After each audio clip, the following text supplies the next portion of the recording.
Phuket top team with none other than Mr. Jorge Masvidal. How's it going, sir? Good, man.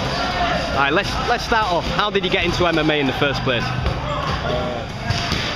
I was just fighting, man, since a kid. You know, I was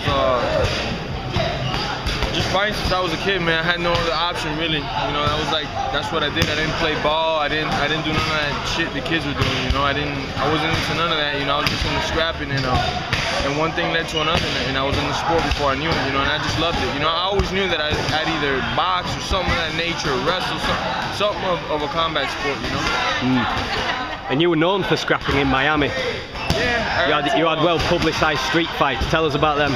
Yeah, that's when I was young. I was 19 years old, and I just got them off, and I did them. I didn't think anything of them at the time because I had so many fights like that. You know, that somebody said, "Hey, I know somebody that'll fight you for a couple dollars," and I would do it. You know, and I didn't think those fights would get as popular as they did. You know, I never thought I'd get all that footage out of it. You know? But you were already involved in MMA at that time. I was training MMA a lot, and I wanted to compete already, but not competing yet. You know, that was like right there. You know, when I just got in the mix. You know? Now you fought in some pretty big organisations, man. You fought in Bellator, in Strikeforce, in World Victory Road, Sengoku over in Japan. Tell us about your early career, though. My early career was mainly out of Florida. It's called the AFC. A lot of good names came out of there. Went into bigger shows eventually, but it was good. It was good competition. I got to fight for a title there, you know, when I was younger, and it was cool. It was a good experience, you know. I got to fight a lot of tough guys, and it was fun, you know. There's a lot of good names came out of there. Yeah, and you made your name there, and then you got your shot at fighting in Japan. Tell us about Sengoku. Sengoku was fun. First time they brought me out there, they cheated me nasty. They fucked me over, you know. But after that, it was all good, you know what I'm saying? I was just knocking Chinese people out, and they were loving it. So they kept bringing me to Japan to knock the Chinese out, you know. And Sengoku's cool. It's too bad they ain't around no more. If not, I'd have knocked him out, you know. Yeah, man, you fought some big names like Kitaoka over there. They told me before the Kitaoka fight, they go, if you win this fight, we can't promise you title shot, but if you finish it, we promise you title shot. Well, I knocked his ass out in the second round. They never gave me no title shot, you know. So they still owe me a title shot for victory round. Yeah, when they put on an event. Yeah. They've been on hiatus for over a year now. They had a couple events and they never called me up for them. I felt disrespected, you know. I feel like I should get an apology from them. Yeah. You've been waiting a while, mate. They've not had an event since 2010. So no, yeah, I don't. We'll see. We'll see. Tell us about Bellator. Bellator was cool, you know. I fought there, did the tournament, and after that, the numbers just didn't work out for me. What was arranged for me wasn't going to be arranged around. We didn't match in the numbers, so I had to go. You know, I had to do my own thing, and one thing led to another, and luckily I ended up fighting for Strikeforce, which became Zuffa now. You know, I'm with Strikeforce full time.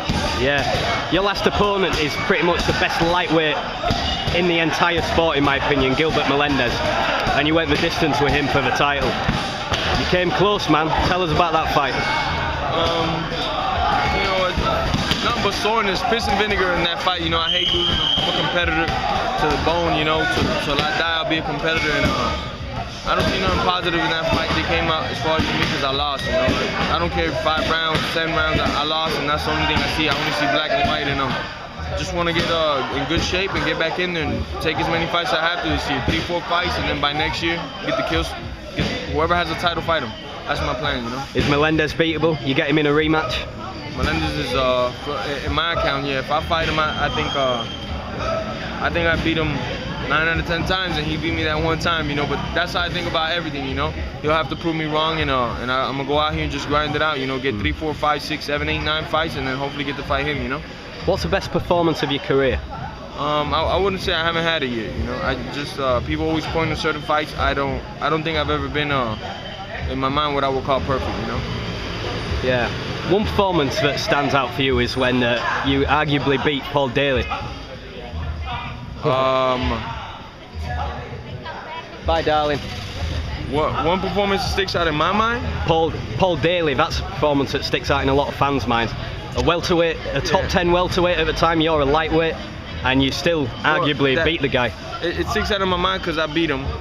you know. But you know, I did mistakes in that fight too. You know, I let him pop up. I didn't control him as good as I done it. So I never have a performance yet that sticks out of my head, you know, because it's I don't know, I just don't. Not even KJ Noon's or Joe Lowe's on fight? That's usually what people tell me is those two fights, you know. But nah, I mean, all the fights hold, like, in my heart, they all hold an equal victory because they all had a grind, they all had a training camp to it.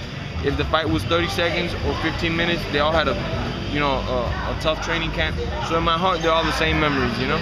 Yeah. Just different outcomes, you know? I guess that's how I could put it, you know?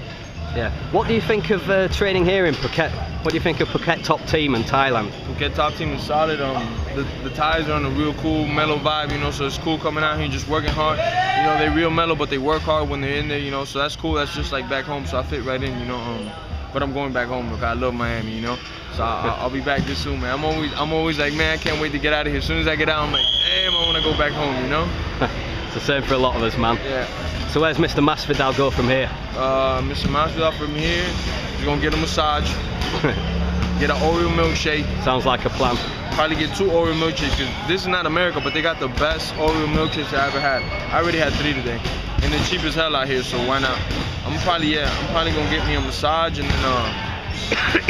then some Oreo milkshakes. Yeah, an actual massage. Yeah, an actual massage from like yeah, not nudge, wink, wink. Yeah, no funny business, okay? Where's the fun in that? Man, I'm an athlete. I just need them to loosen my body up, you know, all of my body, and then from there just head back home and get the training. Hopefully, they put me on that May 19th card. I want to get on and strike force, get the crush somebody, get bust their grill right open, you know, and I'm just hoping that happens, you know. Okay, it's been a pleasure. Thanks for your time, mate. Thank you, man. Big shout out, man, to my #1 sponsor, God, man. Just want to thank the Lord for everything He does for me, providing me all these opportunities to be great. That's it. FightSportAsia.com, Phuket top team. Nice one, mate.